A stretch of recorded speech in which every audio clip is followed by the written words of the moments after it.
So we're coming up to the end of the book of Acts. We're closing out. We've been pretty much for almost the whole year digging through Acts chapter by chapter, verse by verse, and trying to understand what is the purpose of the Spirit's mission here with us, right? Because the Holy Spirit comes into Acts and He reminds us that we have a purpose here in life. And we're in a moment in Acts 27 where we find Paul. He has just been accused. He's been going through all the trials with the different governors of Rome and Jerusalem, with the Sadducees, the leaders and the rulers of Jerusalem. He's meeting with the king of Judea, King Agrippa, and there's all these different trials going on, and they finally get to a point where he says, "Send me to Caesar. You guys are you don't know what you're doing. Send me to Caesar." And by the end of it, they say, well, if he would have just not asked to go to Caesar, we would have let him free. But we know that Jesus had a plan for him. And he tells him in a vision before that, you will testify before Caesar. And so Paul's holding on to this hope that he's moving towards Caesar and to Rome. And so we find ourselves in a moment where Paul is on a boat and he's getting dragged over the ocean for what happens to be a 14-day-long storm. In the book of Acts, chapter 27. It says this, and let me pull this up. It says this in chapter 27, verse 1. Now, it was decided that we would sail for Italy. They proceeded to deliver Paul and some of the other prisoners to the centurion of the Augustan court, named Julius. Now, the Augustan court is a cohort is a group of about 700 soldiers. Sometimes it moves up to about 1,000. But it's this large group of troops that were known for what they did. They were famed. They were renowned in the area. And so he's given to a guy named Julius, who is the centurion. He's one of the leaders of that. A centurion is over 100. So he's leading probably about 100 men with Paul here. And it says, in getting aboard the Adramyttian ship, which was about to sail to the regions along the coast of Asia, we set sail accompanied by Aristarchus, a Macedonian of Thessalonica. Now, we'll find out that this man is someone who remains with Paul throughout his captivity, his imprisonment in Rome. Paul actually names him in one of his later letters and says, this man is like a brother to me. He has remained with me as a prisoner in Christ with me. And so we know that this is someone who's traveled with Paul before. He's arrested with Paul. Luke, the author of this book, is arrested with Paul. He's on this ship as well. He says, we were here. And so I'm going to skip ahead a little bit because we'll dig through it a bit. And it says this in verse 14. But by very long they were rushed down from the land a violent wind called Europhelio. And when the ship was caught in it and could not face the wind, we gave way to it, and we let ourselves be carried along. And running under the shelter of a small island called Claudia, we were scarcely able to get the ship's boat under control. And they had hoisted it up, and they, supporting the cables and undergirding the ship, fearing that they might run aground on the swallows of the Syrtis, they let down the sea anchor, and in this way let themselves be carried along. And the next day we were being violently storm-tossed, and they began to jettison the cargo. That means to throw the cargo overboard. And on the third day they cast the ship's tackle overboard with their own hands. And since neither sun nor stars appeared for many days, and no small storm was assailing us, from then on all hope of our being saved was gradually abandoned. Luke is very descriptive. Out of the whole book of Acts, this storm is the most detailed part. It's the one that has the most intricate detail. It names off witnesses that are there who can testify to the storm having happened the way that he's describing. He names off Julius, the centurion, the commander who's taking him. He names off Aristarchus, who is a fellow prisoner. He's naming himself, Paul. But what we see here is that the storm that they're facing is something violent. It's something crazy. It's something chaotic. And in the midst of all of this, we're going to see what Paul's response is. Because what we've been doing throughout this whole book of Acts is we're seeing how do the disciples respond in the various situations. And when we encounter ourselves in similar situations, how does Christ call us to act? And when they had gone, verse 21, a long time without food, then Paul stood up in their midst and said, men, you ought to have followed my advice to not sail from Crete and to avoid this damage and loss. Now I advise you to be cheerful, for there will be no loss of life among you, but only of the ship. For this very night an angel of God, to whom I belong and whom I serve, stood before me, saying, Do not be afraid, Paul. You must stand before Caesar, and behold, God has granted you all those who are sailing with you. But we must run aground on some island. By the 14th night, when it came, as we were being carried along by the Adriatic Sea, about midnight the sailors began to suspect that some land was approaching them. And when they took surroundings, they found it 20 fathoms, and a little further on they took another sounding and found it to be 15 fathoms. And fearing that we might run aground somewhere on these rocks, they cast 4 anchors from the stern and were praying for daybreak. But as the sailors were trying to escape from the ship, and had let down the ship's boat into the sea, from the pretense of intending to lay out anchors from the bow, Paul said to the centurion and to the soldiers, Unless these men remain on the ship, you yourselves cannot be saved. Then the soldiers cut away the rope of the ship's boat, and they let it fall.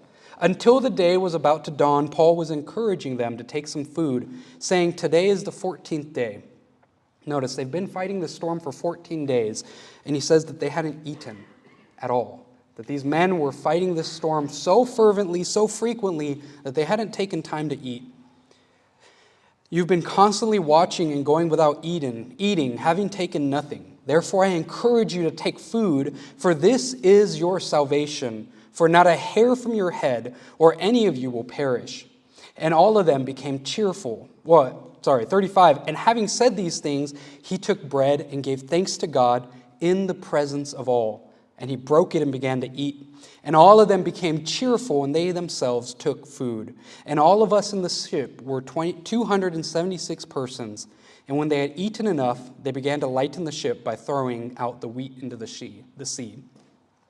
The last 5 verses say this, And now when day had come, they could not recognize the land, but they were noticing a bay with a beach, and they were resolved to drive the ship onto it if they could. And casting off the anchors, they left them in the sea, while at the same time they were loosening the ropes of the rudders. And hoisting the foresail to the wind, they were heading for the beach. But striking a reef where the 2 seas met, they ran the vessel aground, and the bow struck fast and remained immovable.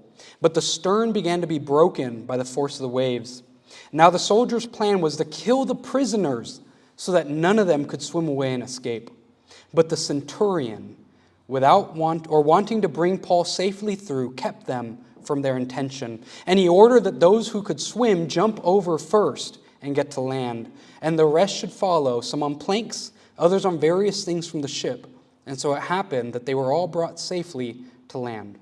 So we see a large chunk of this book is detailed, or this chapter is detailed, and we see that in the midst of this tormenting wind, in the midst of all this chaos, one person had peace. Maybe it was Paul's whole entourage, but only Paul had peace in the middle of the chaos. So why was Paul so calm when everyone around him was terrified? When everyone was freaking out about the ship being broken, the storm hitting for 14 days, why was Paul so calm? It's because Paul was holding on to something that gives him peace in a real-life situation where everyone else has fear. Paul has something that they don't. He's holding on to something. So have you ever been, because we're going to allegorize this a little bit today, in a situation where there's some big scare around you, right? Like Paul's in the middle of a storm, literally a storm, for 14 days. I don't know about you, I get seasick. I do not like being on little boats, especially when waters are hitting and it's waving. I don't like it. But Paul's in a big boat and it's a storm. He said no little storm was assailing us. That means that a very big storm was assaulting their boat. So have you ever been in a scare in society? Maybe it's the fear of World War III, right? A couple months ago when all the big stuff was happening, everyone was, freaking out, oh, World War III is going to start. If this happens or that happens, and it became something that was pressed all over a lot of people's minds, or maybe another global pandemic, right? Maybe people are scared of a sickness going out and taking over everything, or the fear of government overreach, right? I'm down in Rainier. There's a lot of very scared people who think that the government's going to, come in and do things that they shouldn't do. Or maybe it's the fear of some leader in charge or this leader, or maybe it's the fear of something else, or the fear that society is going to fall, right? I know there's the YouTubers, and certain family members, watch a lot of YouTube. And, if they're scared and things are happening and you're scared, it's constantly reminding us, oh, we need to be in a state of panic. Well, in the midst of a society that's constantly on the brink of collapse, we're peaceful. Why? Why can we be okay with things that are happening that scare other people? And that's the secret that Paul is going to give us. Paul, in his ship that's caught in a 14-day storm, has peace in a real life and death situation. Fear is not just hypothetical there, right? Fear is very real. It's very real to die in a storm. It was very common at the time for ships to leave port and to make it somewhere and to die. But here Paul recognizes the chaos ahead. And we see at the beginning of Acts chapter 27, in verse 7 through 11, it says, "And when he had sailed slowly for a good many days, and with difficulty had arrived at Cnidus." So he says, we sailed slowly, it was good, but it was hard. And we get to our place. The wind did not permit us to go further. We sailed under the shelter of Crete, off Salmone. And with difficulty we sailed past it, and came to a place called Fair Havens, near which was the city of Lasea. And when considerable time passed, and the voyage was now dangerous, since the feast was already over, Paul began to advise them and said to them, "Men, I perceive that the voyage will certainly be with no damage and great loss, not only of cargo and ship, but also of our lives." But the centurion was more persuaded by the pilot and the captain of the ship than was being said by Paul. Paul is not new. He's been around, he's traveled a lot, he's been on ships a lot. We actually see in 2 Corinthians that Paul's quoting to the Corinthians. He says, I've actually been in 3 shipwrecks. That means that this is his 3rd shipwreck. He said on one of them, I was floating in the water for 24 hours, a day and a night, in the open sea. Paul's not new to chaotic situations. Paul recognizes the chaos that's coming. And so when we're trying to think, how do we apply a situation where Paul's on a boat, he's going into a storm into our daily lives, well, we have to think about the different storms that we endure as a people. Different things happen in society where other people are scared, but if we learn to recognize those things and to call them out ahead of time, we can be prepared to have peace in the middle of those chaos situations. Paul recognizes the chaos ahead of him because he paid attention to the signs around him. He knew. He was like, okay, if 2 government leaders are fighting, there's always going to be a rumor of a war, right?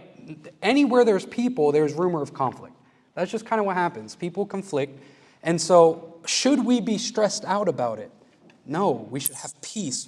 Why? In the same way, Paul's own writing, he says, I was 3 times beaten with rods. This is 2 Corinthians 11:25. Once I was stoned. 3 times I was shipwrecked. A night and a day I've spent in the deep. So Paul knows a thing or two about chaos. And here's the thing. We deal with chaotic times all the time. And a bit different than Paul, but no less chaotic. The sailors on the ship with Paul had a storm to fear. They were scared of what was happening. They were scared of the torment, the rain, the beating waves. Maybe one wave would come up and sweep one of them off the deck. But we often have our own situational and societal storms that we face. Sometimes we find ourselves in fear, that fear looms in every corner.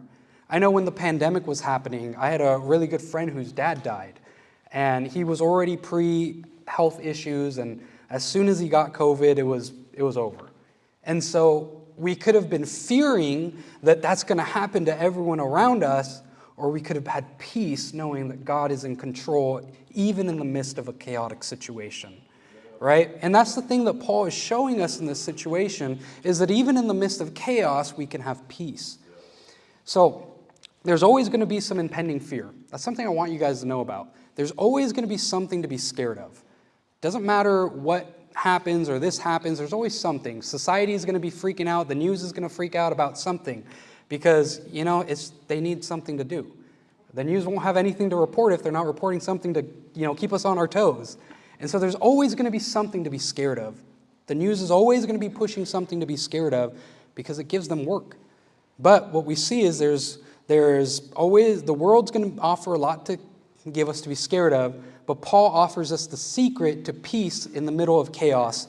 And that secret is that Paul has peace in God's control despite the chaos around him. The word we use here is called sovereignty.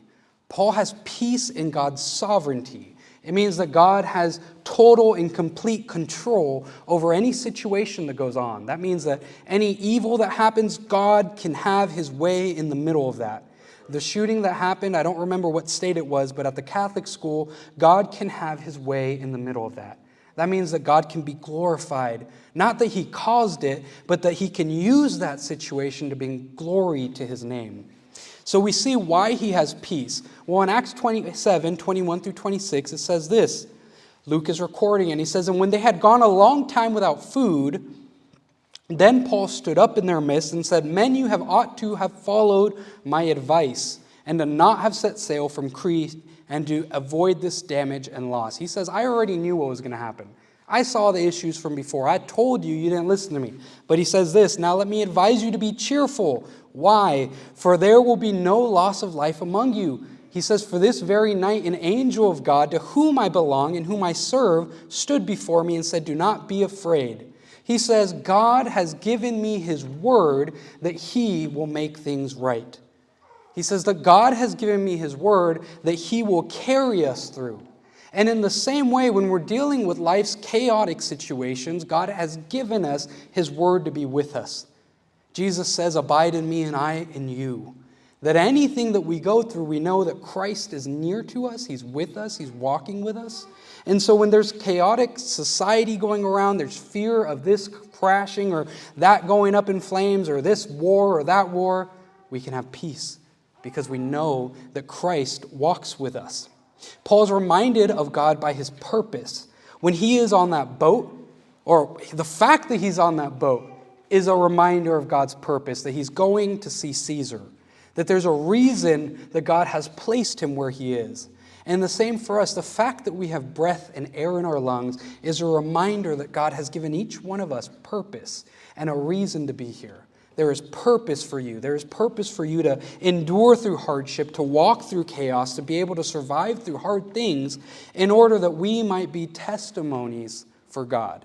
And that's the same with Paul. Paul is going to be a testimony to Caesar. Paul has a solid understanding of how the world works in his mind, in the Jewish thought.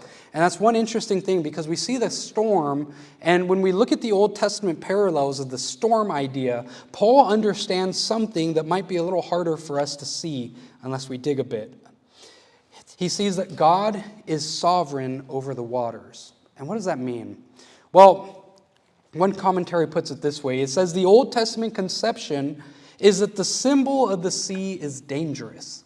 And that's really important because in the Old Testament, the sea is looked at as the domain of the Leviathan, or the realm of the enemy. We see that the sea is seen as chaos, right? In Genesis 1:3, I think it says, "And the Spirit of God was hovering over the deep." It's this idea of control, order, peace, hovering over the chaotic sea, the disorder, the disunity. And that's when God begins to bring things into order, and he begins to separate the land from the sea. And we begin to see that in the Old Testament, this sea is seen as chaotic, as the home of the monster Leviathan, but it's controlled only by the God who created it. And that's important. We see Jesus in the boat with his disciples, and they're crossing the Sea of Galilee, and he's sleeping in the stern, and the sea is hitting, and the disciples are freaking out. They're thinking they're going to drown, and Jesus gets up and he rebukes the storm, and he says, "Peace, be still," and the storm quiets. Why? Because Jesus showed to have authority over the sea. And so Paul, getting onto this boat, going through the middle of the storm, says, I know the God who controls this. I know the God who has authority over this. So why should I be scared that this storm is going to take me out? Because I know the God who has control over this very storm, who has control over this sea. Paul's perspective of the world is that the sea is a dangerous place, but despite him being in the middle of enemy territory, he has nothing to fear because Jesus has supreme authority over even the chaotic sea. It was through him, by him, and for him that the sea was created. And so Jesus has authority over it. We can have peace in the middle of the circumstances that this world goes through. our country or our state, our city, our workplace, maybe our families, all the different storms that happen, the chaos that happens within our own lives, we can have peace in them because we know that we're all held into existence by the very life and being and will of God. And so if God has authority and control over everything in this world, then I can have peace knowing that I don't have to worry about anything because I serve the God who has control over everything. So for each of you, if you're going through something crazy, or maybe your family is, or your workplace is, know that you can have peace in the middle of any circumstance. If you're going through something at school, you can have peace in the middle of any circumstance. But we see that Paul does something else with his peace. He doesn't just keep his peace for himself and sit in the corner and hide away and say, I'm good, they can freak out up there, right? No, Paul's peace radiates to the other people in the midst of their chaos. When Paul knows that he has the peace of Christ in him, he's able to use that to encourage the people around him who are fearful. And it continues, Acts 27:33-38 says this, until the day was about to dawn, Paul was encouraging them all to take food. He says, today's the 14th day that you've been constantly watching and going without eating, having taken nothing. He's saying for 14 days you've been in fear. For 14 days it's been chaotic. You've been running back and forth, tying ropes, pulling sails, moving the rudder. Maybe they had oars and they were trying to row out of the storm. But for 14 days straight, they were freaking out. I struggle with a week-long fast. That's 14 days to not eat no food, right?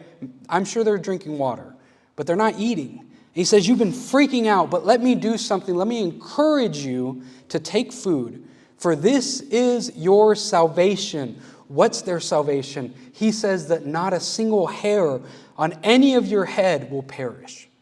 He says, your salvation is in this, that there was a promise made by the God whom I serve that you will be saved. And all of them became cheerful, and they themselves also took food. That's something that peace does for us. When we have the peace of Christ within us, in the situations of fear or turmoil or people around us are scared, and we can bring the peace, we can do something to encourage those around us. We can use it to bless the people around us. And so then they will have peace because we have peace, because we trust that there is a God who has control. Paul was unafraid, and he used the peace of God that he had given him to encourage the sailors who were living through the same exact thing as him. So when Paul's walking through the same torment, the same fear, the same toil as all these sailors, he is able to bring peace to them because he has peace himself. Can't bring peace to someone if you don't have it yourself. And so when you have the peace of Christ in your heart, you can provide that to other people by calming them down. When we live through those times of fear, we can stand tall knowing that Christ has given control, or Christ has received control over everything. He has control. There's nothing to worry about. People around you are going to get curious as to why you're so calm when everyone else is freaking out. There's the fear of layoffs at work, right? I know that's a big one. Why are you calm when everyone else is freaked out about who's going to get fired or who's not going to get fired? Why can you trust that there will be provision in the middle of any situation? Because I know the God who has every cattle on every hill and who has control over everything and can provide for me no matter what situation. Why would I be freaking out in the middle of some, global catastrophe going out when I know that there is a God who has control over the situation, who can bring peace, who can bring restoration, who can fix the things that are broken? So Paul is fueled by his peace, and that was a source of strength for the sailors around him. And we can be the source of strength for those around us when people are in the middle of chaos. So I want to finish with our application as this. The one, we need to be aware of the world around us. When we're beginning to identify things where people are in chaos, people are stressed out, people are worried, we can have opportunity to bring the peace of Christ to them. When people are struggling, when people are freaking out, when we carry Christ's peace, we can bring it to the people around us. So be aware of the world around you. 2 is trust that God has control in every situation that seems out of control. No matter what situation it is, if there's, this catastrophe happening or there's an earthquake happening, for me it's the volcano. I'm always freaked out about that thing. I am from California. I can handle earthquakes. I can handle all that stuff. A volcano, that keeps me up at night sometimes. That's freaky.